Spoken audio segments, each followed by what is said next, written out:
Hello, in this video I'm gonna show you how we can perform the Google backup on Samsung Galaxy M55 5G.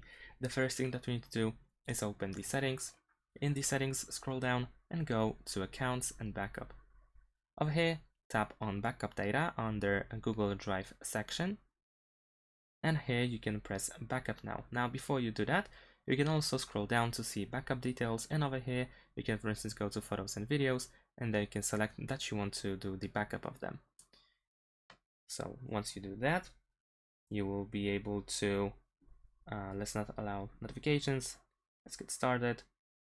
Skip. All right, so here we'll access the photos, of course, and yeah, we don't really need to select anything.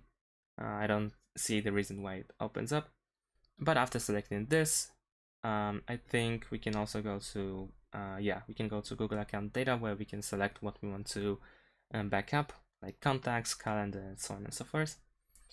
And then we also have the option at the bottom of the screen that allows us to back up using mobile or metered Wi-Fi data. So if you don't have Wi-Fi, then you can use your mobile data instead. Once you are done with the settings at the bottom, we can just press backup now over here, and this is how we can do the backup. Of course, we need to enter our PIN code, and there we go, backing up your data. Whoops, close it by accident. We need to wait a couple of seconds before the backup is done, but that's pretty much it. Thanks for watching, leave a like and subscribe to my channel, and see you in my next videos. Bye.